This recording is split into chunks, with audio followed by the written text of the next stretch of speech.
하나님 말씀 전하겠습니다. 우리 지난 2주 동안 요한계시록 1장을 살펴봤죠. 1장은 요한계시록 전체 서론이다 이렇게 보시면 됩니다. 1장 전반부에서는 요한계시록이 계시고 예언이고 편지다 하면서 어떻게 읽어갈지 방향을 잡아주죠. 근데 후반부에서는 첫 환상, 영광스러운 주님의 모습이 찬란하게 나타나죠. 그러면서 결국 요한계시록은 예수님으로부터 온 계시고 예수님 보여주는 거다, 예수님 드러내는 거다. 그래서 예수님 중심으로 봐야 된다는 것을 명확하게 보여줍니다. 그리고 오늘 2장 3장이 주님을 통해서 각 교회에게 주시는 말씀이죠. 편지죠. 그래서 2장 3장을 통해서 우리는 당시에 소아시아에 있는 7개의 현실, 어떤 상태인지를, 지상의 교회 상태를 보게 됩니다. 그리고 4장 5장으로 가게 되면 천상 예배가 나오는데 이것은 천상교회, 이미 영광받은 천상교회의 모습을 또 보여주는 거죠. 그러니까 2장 3장은 지상교회, 아주 실질적인 리얼 처치를 보여준다면 4장 5장은 영광받은 천상교회, 아이디얼 처치를 보여준다 이렇게 보시면 됩니다. 그리고 6장부터 이제 16강까지 일곱인, 일곱 나팔, 일곱 대절에 연속되는 심판이 나오면서 결국은 짐승의 통치, 세상의 통치가 종식되고 하나님의 통치가 승리할 것을 보여주죠. 결국은 세속도시 바벨론은 무너지고 새 예루살렘, 21장에서 새 예루살렘 성이 하늘에서 내려와서 새 하늘과 새 땅이 완성되는 겁니다. 그리고 새 땅을 완성시키는 그 새 예루살렘은 뭘 말하죠? 단장한 신부 같다 그랬잖아요. 신부는 뭐죠? 교회를 얘기하는 거죠. 새 예루살렘은 교회를 얘기하는 거죠. 요한계시록은 끝에 가서 결국 교회를 통해서 하나님 나라가 승리하는 것으로 이렇게 끝나게 됩니다. 그래서 계속해서 지상의 교회가 천상의 교회를 교차적으로 보여줍니다. 그러니까 7교회, 이것은 지상의 교회, 로마 제국 치하에서 고난받고 핍박받는 그 지상의 교회의 모습을 보여주는 거죠. 그 다음에 4장 5장 천상 예배, 거기 24장로가 나오잖아요. 24장로는 누굴 말합니까? 구약의 12지파, 신약의 12사도, 신구약 백성들의 대표, 결국 교회, 하나님의 백성 교회를 얘기하죠. 교회가 드리는 예수 그리스도와 이미 승리하고 영광받은 천상의 교회를 4장 5장에서 보여주는 거죠. 14만 4천, 12 곱하기 12 곱하기 1000이죠. 12지파, 12사도 곱하기 1000이니까 신구약에 구원받은 셀 수 없는 하나님의 무리들, 뭐죠? 교회죠, 교회. 지상에서 믿음을 지켜가는 교회들을 14만 4천이라는 숫자로 상징화시킨 거죠. 그리고 마지막 21장에 새 예루살렘 성 문이 12개가 있는데 거기에는 12지파가 쓰여져 있고 기초석이 12개가 있는데 거기에는 12사도의 이름이 써 있고 이게 뭐예요? 교회죠, 교회. 신구약의 하나님 백성들의 교회를 얘기하는 겁니다. 결국 천상의 교회가 이 땅에 내려오는 거죠. 그러면서 지상의 교회가, 이 전투적인 지상의 교회가 결국은 마지막에 승리하는 거죠. 그러니까 요한계시록은 계속해서 1장부터 마지막까지 관통하는 게 뭐예요? 교회가 계속 관통하고 있는 거예요. 그래서 지상의 교회는 바벨론이라는 세속 도시 아래서 짐승의 통치 아래서 고난받고 핍박받고 그러면서 믿음을 지키고자 투쟁하는 교회예요. 전투하는 교회의 모습을 지상의 교회의 모습을 보여주고, 천상의 교회는 주께서 십자가에 죽으시고 부활하시고 승천하셔서 승리해서 이미 영광받은 천상의 교회를 동시에 보여주는 거예요. 이걸 교차적으로 동시에 보여주는 거죠. 그리고 마지막에 이 교회를 통해서 하나님 나라가 승리할 것이다. 이것이 요한계시록의 아주 핵심 메시지입니다.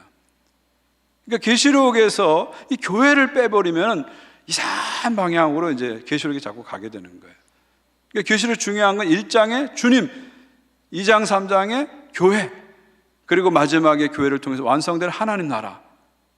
이것을 신학적으로 얘기하면 기독론, 그 다음에 교회론, 그 다음에 종말론, 이 세 기둥을 딱 붙잡으면 돼요. 그래서 주님께서 교회를 세우시고 지금도 교회를 붙잡고 계시고 지금도 교회를 사용하시고 지금도 교회를 통해서 하나님 나라 역사를 이루시고 마지막에 가서 교회를 통해서 새 예루살렘 교회를 통해서 하나님 나라의 위대한 승리를 이루신다. 이게 바로 요한계시록 핵심 메시지예요. 주님께서 교회를 통해서 하나님 나라의 승리를 이루신다. 이게 요한계시의 핵심 메시지입니다. 기독론, 교회론, 종말론. 이것을 이해하면요, 요한계시록이 이상한 데로 갈 수가 없어요. 헷갈릴 수가 없어요. 잘못 사용될 수가 없는 거예요. 이 분명한 메시지를 우린 붙잡아야 됩니다. 이것이 어떻게 보면은 성경 전체의 마지막 이제 결론이다, 이렇게 보시면 됩니다. 하나님의 구속 드라마가 결국은 어린 양을 따르는 교회를 통해서 하나님 나라가 승리하는 것으로 끝난다. 이것이 창세기부터 내려오는 구속 드라마의 마지막 결말이다, 이렇게 보시면 되죠. 자, 오늘은 그 중에서 이제 2장 3장의 그 교회를 향한 편지를 보려고 하는데요. 사실은 이제 한 교회 한 교회 살펴보면은 7번을 제가 설교를 해야 되는데, 요거는 따로 별도의 시리즈로 나중에 설교하기로 하고요. 오늘은 2장 3장 전체를 다 살펴보고요, 다음 주를 4장으로 이렇게 넘어가도록 하겠습니다. 지금 2장 3장에는 7교회, 소아시아에 있는 7교회에게 편지를 보냅니다. 한번 지도를 보시면요, 그 7교회가 있는 위치가 어디냐면요, 유럽 바로 건너편 터키의 서부 지방, 이 해안에 있는 것이 7교회입니다. 여기가 어디냐면요, 여러분 요즘 뉴스에 많이 나오잖아요. 시리아 난민들이 배를 타고 가다가 중간에 익사하기도 하고 실종되기도 하고, 그 어린이 인형이 해변에 막 있는 그 비참한 모습들 뉴스에 많이 보셨잖아요. 바로 여기가 고기입니다.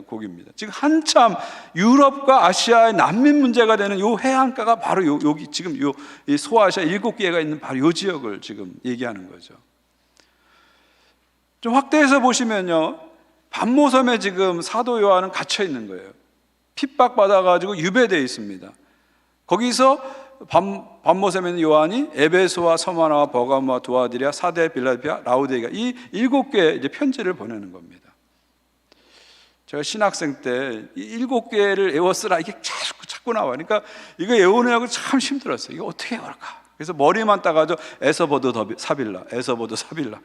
그런데도 자꾸 헷갈려서 야곱의 형이 에서지, 에서보드 사빌라, 에서 너도 사빌라, 경상도말로 너 사빌라 이렇게 외웠어요. 그러니까 안 잊어먹더라. 지금도 그래서 에서보드 사빌라 안 잊어버려요. 에서보드 사빌라, 에베소, 서머나, 버가모, 두아디랴, 사데, 빌라델피아, 라우디게아, 에서보드 사빌라. 7개입니다.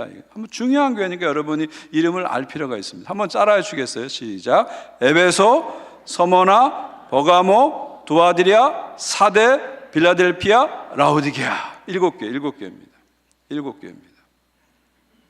그러니까 이 교회들 이렇게 보시면은 에베소가 이제 사도 요한이 오랫동안 목회했던, 감독으로 있었던 교회고, 아마 이 에베소를 중심으로 해서 이 지역의 전체 교회를 사도 요한이 맡았다, 이렇게 보시면 됩니다. 그래서 에베소, 서머나, 버가모 이렇게 7개 쭉 있는데 각 교회 간의 거리가 한 50에서 60km 됩니다. 그래서 에베소에서 한 바퀴 이렇게 반 바퀴 돌아서 라우디게아까지 오면은 한 340km가 되는 거예요. 그리고 라우디게아에서 에베소까지 직선 거리가 한 160km가 되니까 전체 한 바퀴 다 도는데 한 500km 정도 되는 거죠. 아마도 요한이 이 지역을 맡았을 때 이렇게 한 바퀴 순회했을 것이다, 이렇게 생각할 수 있습니다. 그러나 지금은 사도 요한이 반모섬에 갇혀 있기 때문에 이 지역을 직접 가볼 수가 없어요. 그래서 대신 주님의 말씀으로 편지를 보내서 이 교회를 이렇게 신방하고 있다, 이렇게 보시면 됩니다. 저도 지난주에 신방을 할 때 어떤 집은 집에 직접 가서 예배드린 집이 있어요. 근데 어떤 집은 그냥 전화로 이렇게 신방한 분도 있고요. 어떤 분들은 카톡으로 간단한 메시지로 이렇게 신방하기도 합니다. 지금 사도 요한 시대에는요, 떨어져 있는 사람하고 소통할 수 있는 유일한 수단 방법이 뭐예요? 소통 방법이 뭡니까? 편지밖에 없습니다. 그래서 지금 편지로 일종의 7개를 주님의 말씀으로 편지 신방을 한다, 이렇게 보시면 됩니다. 자, 그런데 왜 7개인가 여기 한번 생각해 볼 필요가 있어요. 실제로 이 지역에 7개만 있었냐? 그렇진 않습니다. 여러분 잘 아시는 히에볼리 교회라든지 골레서 교회라든지 그 외에 많은 교회가 있어요. 그러니까 사도 요한은 의도적으로 이 지역을 대표하는 7교회를 7이라는 숫자에 맞춰서 뽑았다 하는 것을 우리가 알 수 있죠. 7이라는 숫자는 계시록에 계속 나오는 숫자인데 완전수입니다. 모든 걸 포괄하는 완전수입니다. 그러니까 7교회는 딱 7개만 얘기하는 게 아니라 그 당시에 초대교회 전체를 포괄한다, 이렇게 보시면 되죠. 한 걸음 더 나가서 시대를 초월해서 역사상 존재했던 모든 교회, 우리 교회를 포함해서 모든 교회를 다 포괄한다, 이렇게 보시면 됩니다. 그래서 7교회 주시는 메시지는 전체 교회, 지상의 전체 교회를 향해서 주시는 주님의 메시지다, 이렇게 받을 필요가 있죠. 자, 읽어보시면 각 교회마다 메시지와 표현 방법이 다 달라요. 근데 형식은 똑같습니다. 7가지 형식을 가지고 있는데요. 첫 번째, 수신자, 누구누구 교회 사자에게 편지한다, 수신자가 나오고요. 그 다음에 발신자, 편지를 보내는 주님의 모습, 1장에 나오는 주님의 모습 중에 한 가지 모습을 선택해서 그 주님의 모습이 나오고요. 그 다음에 칭찬이 먼저 나오고, 그 다음에 꾸지람, 책망이 나오고, 그 다음에 행동 수정을 요청하는 경고와 도전이 나오고, 그 다음에 6번째, 들으라, 귀 있는 자는 성령이 교회들에게 하시는 말씀을 들을지어다. 이 말씀이 7번 각 교회마다 반복하게 됩니다.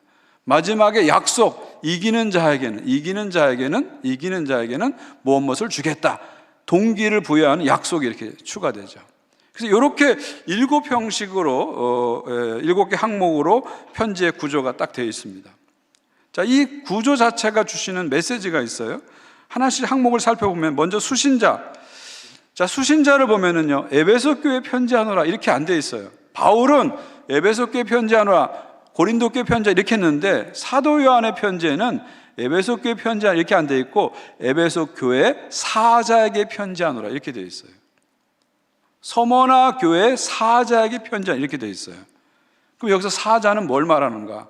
헬라어로 앙겔로스인데요, 이건 2가지 의미가 있습니다. 하나는 천상의 천사를 얘기합니다. 에인절, 천사를 얘기합니다. 또 하나는 지상의 어떤 인간의 메신저, 사람 메신저를 얘기합니다. 메시지를 전하는 메신저를 얘기하죠. 그러면 여기서 에베소 교회 사자에게 편지한다는데, 이 사자는 천사를 얘기할까요? 아니면 인간 메신저를 얘기할까요?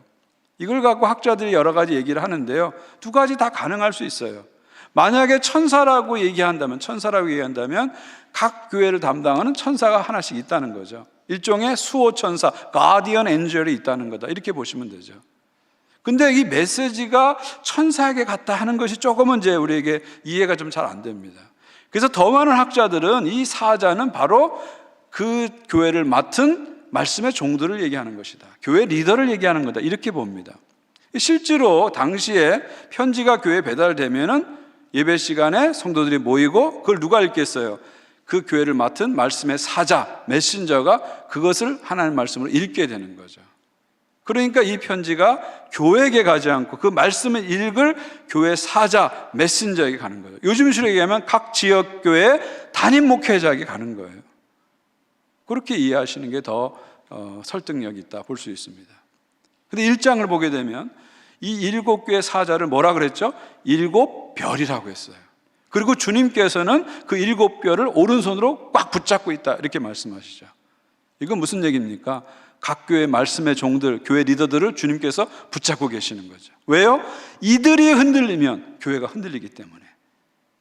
지금도 주님께서는 교회 말씀의 종들을, 교회 리더들을 붙잡고 지키고 보호하고 사용하고 계시는 거죠. 아멘. 2번째, 발신자.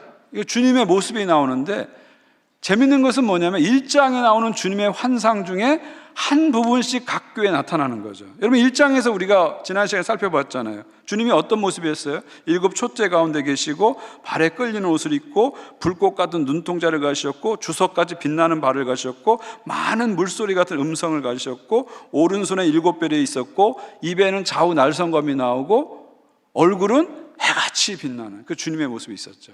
그런데 이 모습이 각 교회에 각각 하나씩 다르게 나타납니다.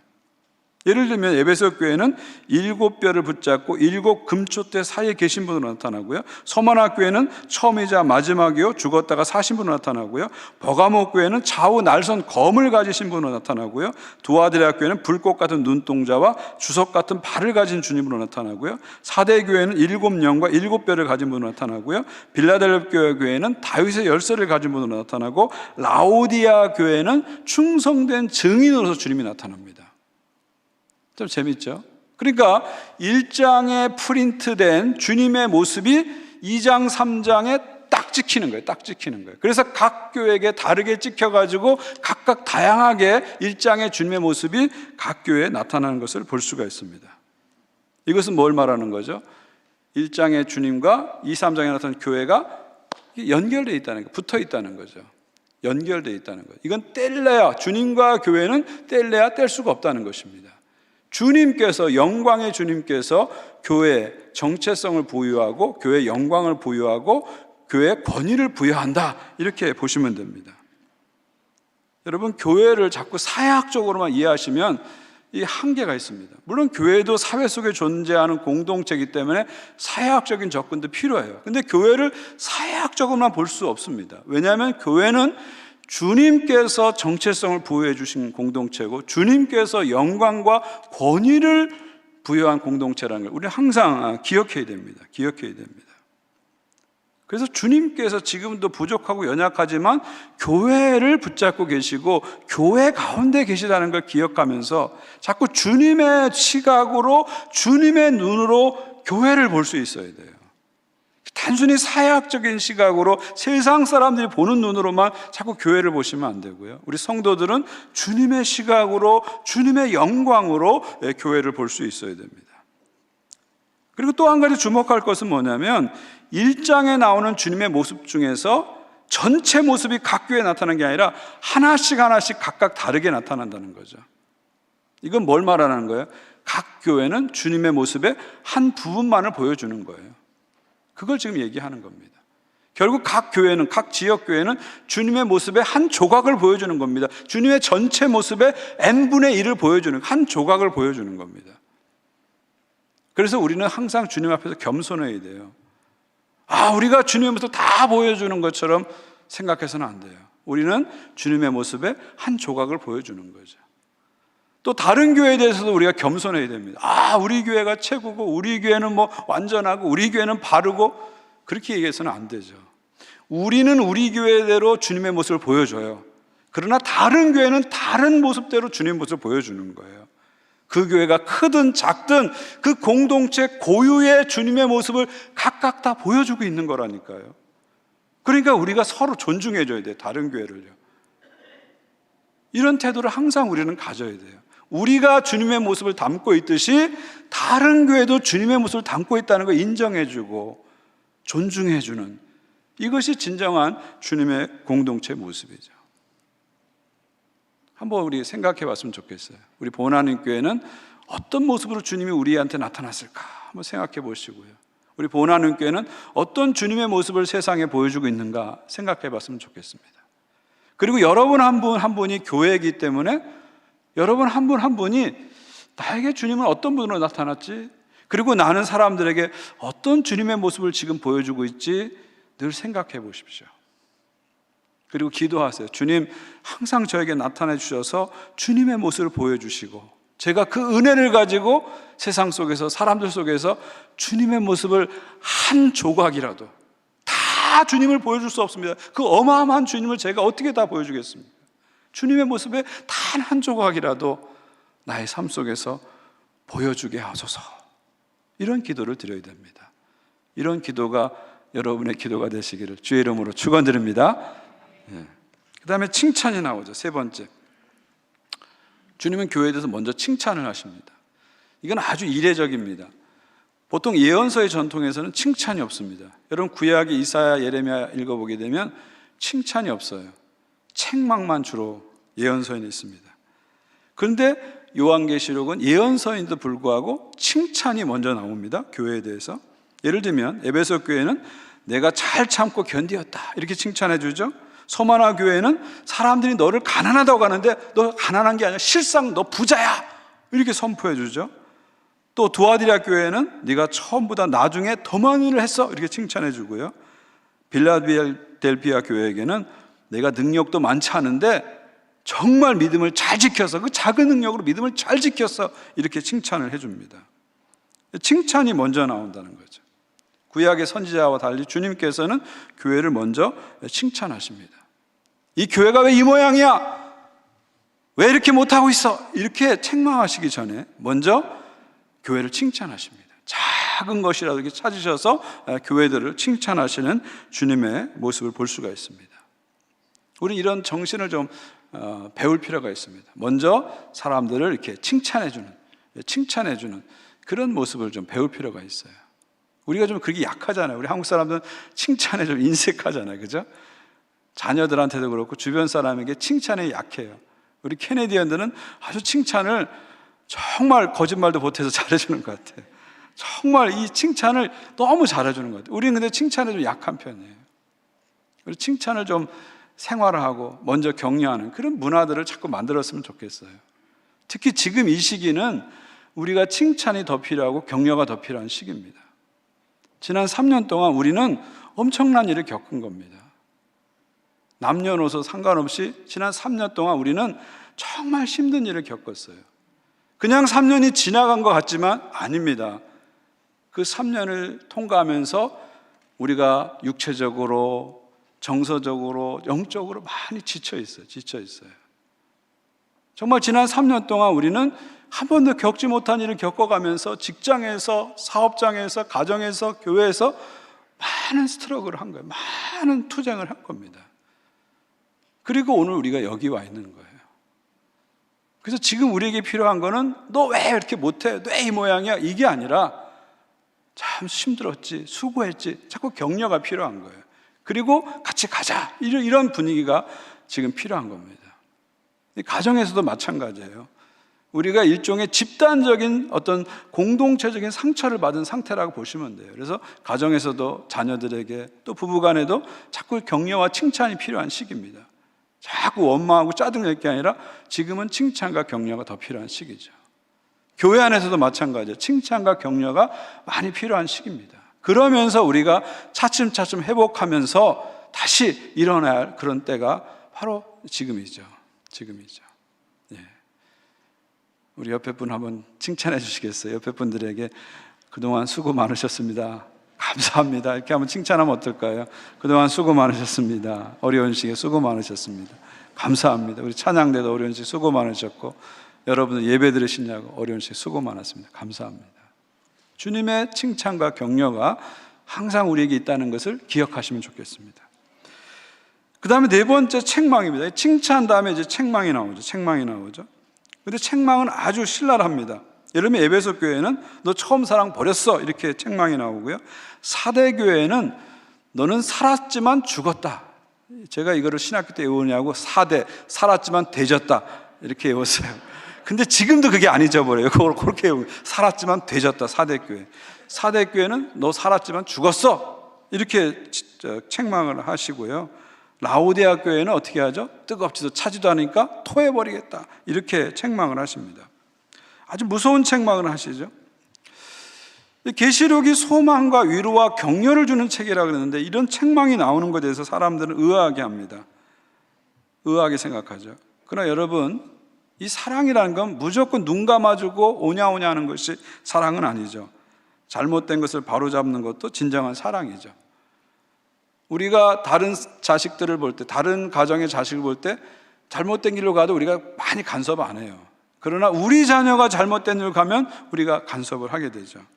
주님도 마찬가지입니다. 우리를 사랑하시기 때문에 책망하시는 거죠. 날카로운 말씀의 칼로 우리의 실상을 주님이 보여주는 거예요. 이것도 사랑입니다. 책망도 징계도 사랑이라는 걸 늘 기억하십시오. 그래서 우리가 주님의 위로도 받아야 되고 격려도 받아야지만 때로는 책망의 음성을 들을 줄 알아야 돼요.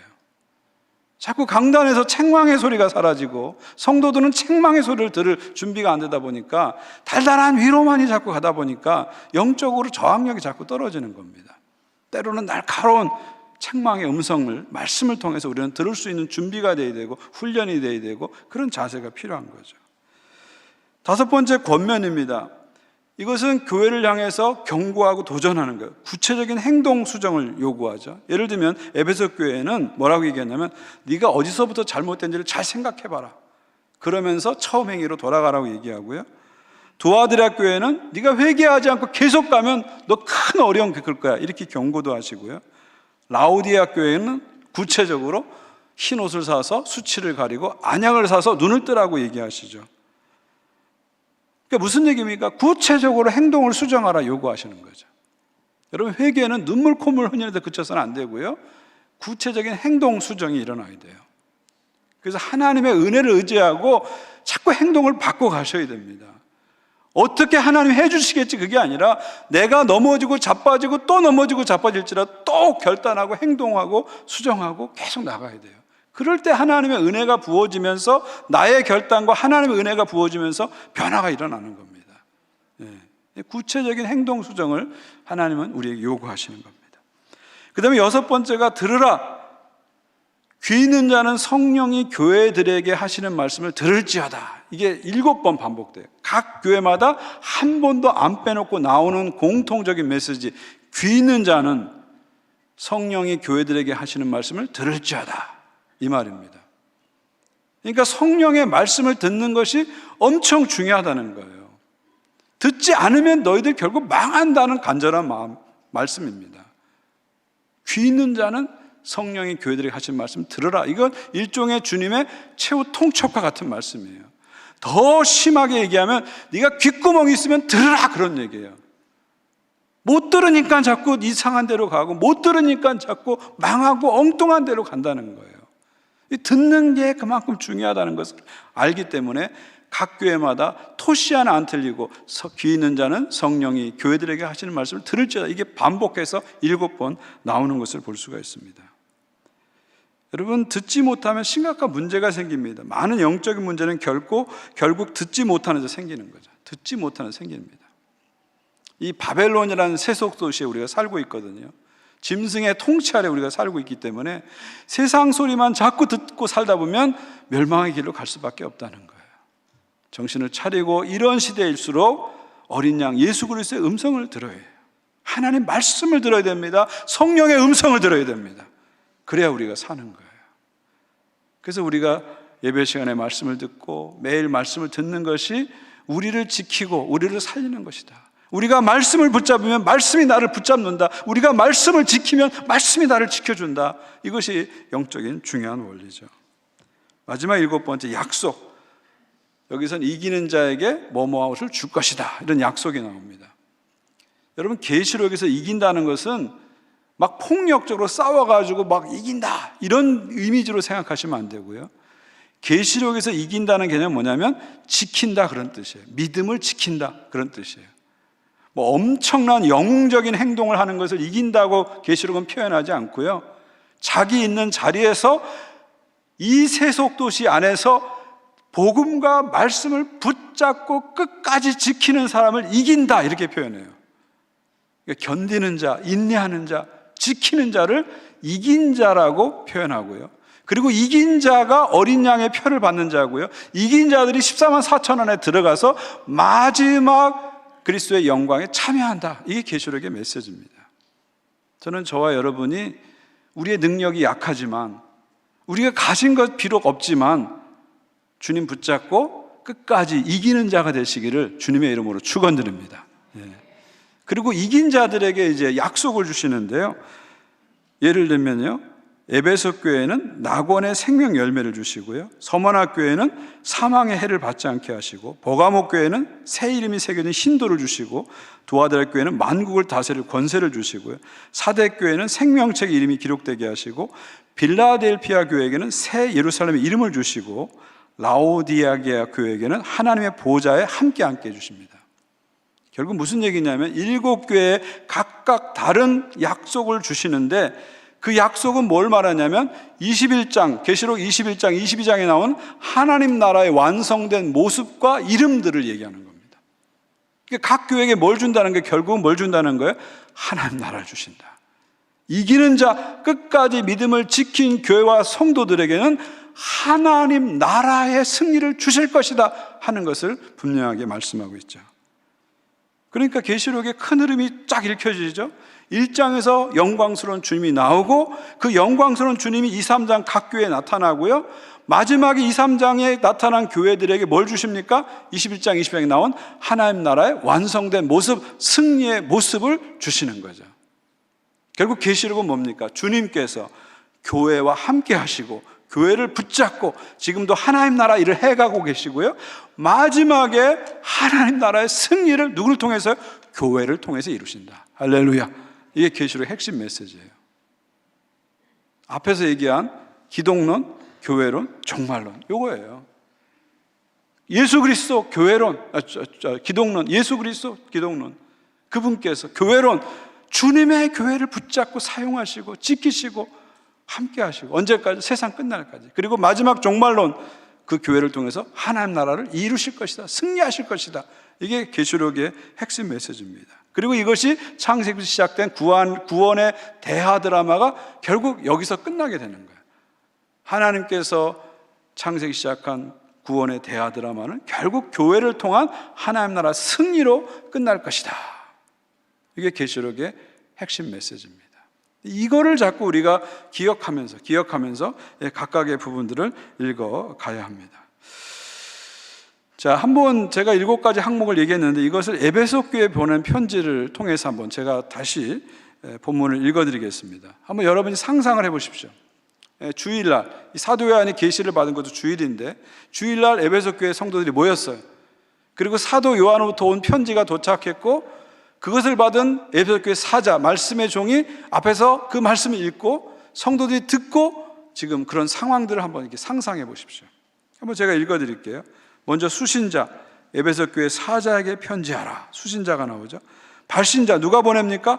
오른손에 있는 7뼈를 붙잡고 7 금초대를 거니시는 이 누구죠? 주님이시죠. 1장에 나온 주님의 한 모습이 나오죠. 주님이 이르시되, 먼저 칭찬이 나옵니다. 내가 내 행위와 수고와 내 인내를 알고 또 악한 자들을 용납하지 아니한 것과 자칭 사도라 하되 아닌 자들을 시험하여 그의 거짓된 것을 내가 드러낸 것과 또 내가 참고 내 이름을 위하여 견디고 게으르지 아니한 것을 아노라.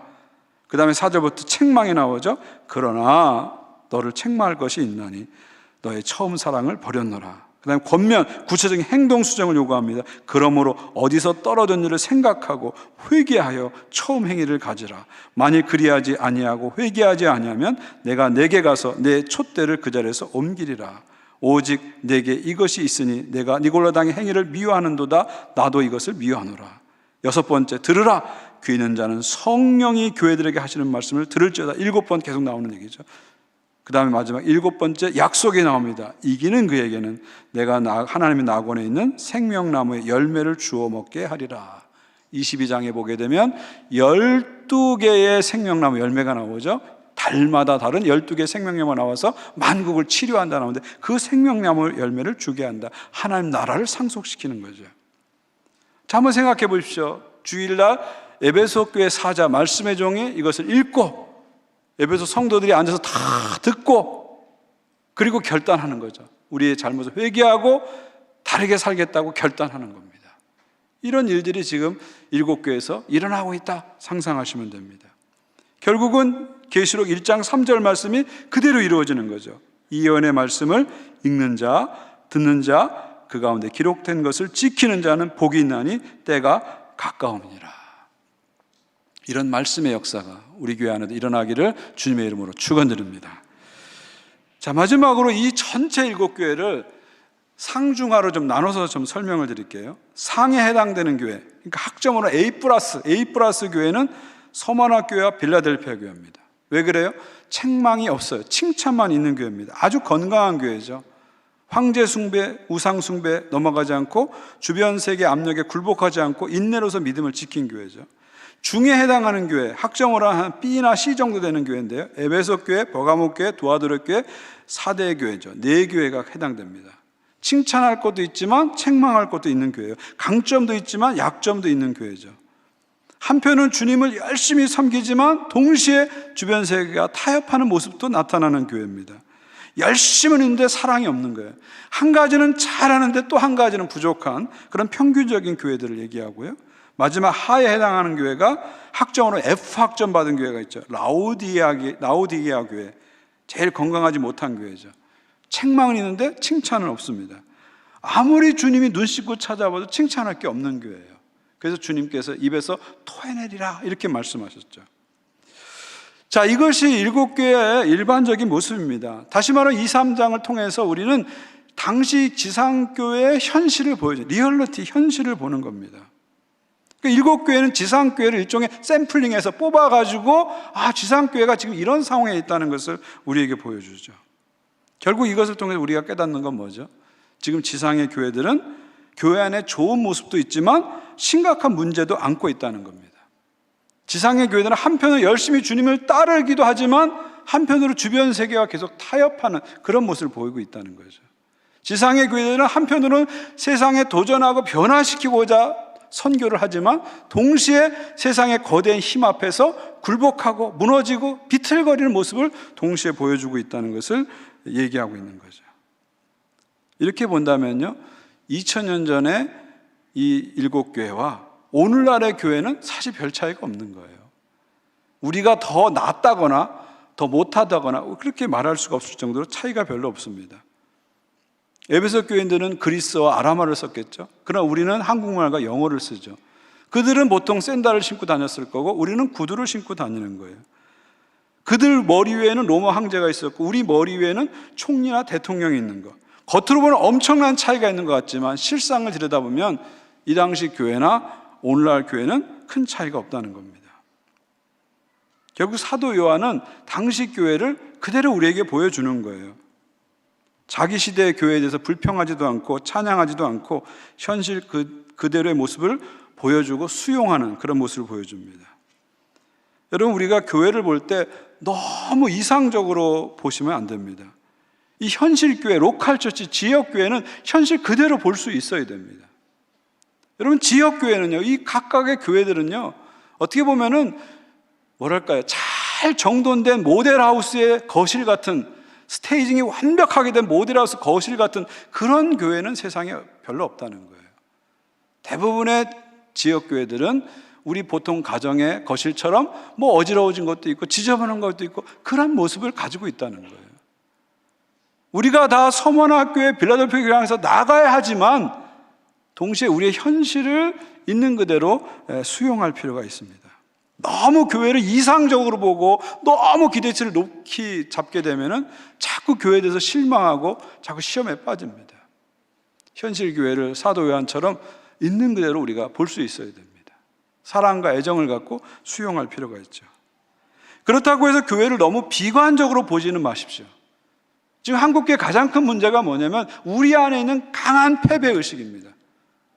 교회가 세상의 비판을 자꾸 받다 보니까 자존감이 너무 떨어져 있어요. 교회 자존감이 너무 떨어져 있어요. 크리스찬이라는 사람들이 세상 속에서 크리스찬인 게 자꾸 부끄러워지는 그런 세상이 돼버렸고 우리 스스로도 우리 자신을 뭐 개독교라고 하지 않나 이상한 그런 패배의식, 회복 불능의 패배의식 속에 우리가 지금 빠져 있습니다. 교인들의 숫자가 줄어들고 교회가 사회적으로 지탄을 받으면서 이런 현상은 점점 심화되고 있죠. 그러나 여러분, 이러한 패배의식은 절대로 주님의 뜻이 아닙니다. 이러한 패배의식은 절대로 성경적이 아닙니다. 우리는 주님의 눈으로 교회를 자꾸 볼 수 있어야 돼요. 교회를 사회학적으로만 볼 수 없습니다. 교회는 영광스러운 주님의 몸입니다. 주님께서 우리에게 영광스러운 정체성을 부여했고 주님께서 우리에게 영광과 권위를 부여한 거예요. 권위를 부여한 거예요. 일단 우리 교회가 세상의 어떤 친목단체가 아닙니다. 어떤 사회 집단이 절대 아닙니다.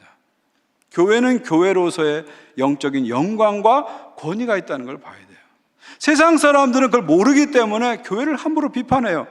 그들은 교회를 모르고 주님을 모르기 때문에 그럴 수밖에 없어요. 그러나 우리는 교회를 알고 주님을 아는데 우리가 똑같이 교회에 대해서 그렇게 얘기해서는 안 되죠. 비록 지상의 교회가 비틀거리고 문제가 많고 어려움도 갖고 위기도 있지만 그럼에도 불구하고 주님께서 핏값으로 사신 교회, 주님의 영광과 정체성이 들어있는 교회를 우리는 주님의 눈으로, 주님의 시각으로 봐야 됩니다. 또 한 가지는요, 요한계시를 통해서 천상의 교회의 영광을 봐야 됩니다. 지상교회는 지금 전투하고 있지만 천상의 교회는 이미 승리해서 영광 가운데 있습니다. 그리고 그 천상의 교회가 새 예루살렘 성이 이 땅에 내려오고 지상의 교회가 마침내 승리해서 하나님 나라가 완성되는 거죠. 이 최후의 승리, 영광의 승리를 우리는 계속해서 바라보면서 그 시각을 가지고 주님의 교회를 봐야 합니다. 그리고 무엇보다 잊지 말아야 할 것은 교회가 문제가 많고 어려움이 많고 비틀거리지만 그럼에도 불구하고 교회 가운데 누가 계신다고요? 주님이 계시고 주님께서 교회를 붙잡고 있고 지금도 변함없이 여전히 사용하고 있고, 그리고 마지막에 다른 어떤 공동체나 집단을 통해서 하나님 나라 승리를 이루신 것이 아니라 결국 교회를 통해서 주님의 위대한 승리를 이루신다는 것 꼭 잊지 마시기 바랍니다. 여러분 또한 주님 붙잡고 있고 지금도 주님이 사용하고 있어요. 때로는 우리가 비틀거리고 좌절하고 낙심하고 문제투성이인 삶을 살지만 절대로 주님은 여러분을 그렇게 보지 않고요, 여러분을 존귀하게 보고 여러분을 붙잡고 계세요. 그리고 여러분을 통해서 지금도 일하고 계시고 결국 여러분을 하나님의 위대한 승리로, 소망으로 이끌어 주실 것입니다. 그런 마음을 가지고 피 흘려 사신 교회를 사랑하고 교회를 헌신하고 봉사하고 교회를 통해서 하나님 나라 역사를 이루어 가시는 여러분 모두가 되시기를 주님의 이름으로 축원드립니다. 하나님 아버지 감사합니다. 오늘 요한계시를 통해서 교회가 계시록의 중심에 있다는 것, 교회가 하나님 나라의 중심에 있다는 것을 다시 한번 확인하게 하신 것을 감사합니다. 날마다 주님의 영광으로 교회를 보면서 교회를 사랑하고 교회에 헌신하며 교회를 통해서 하나님 나라 위대한 역사를 이루어가는 주님의 백성들 되게 하여 주시고, 우리 보은하나님 교회가 주님 오실 그날까지 후퇴 없이 중단 없이 계속해서 하나님 나라 역사를 이루어가는 강력한 주님의 공동체 되게 하여 주시옵소서. 예수 그리스도의 이름으로 기도하옵나이다. 아멘.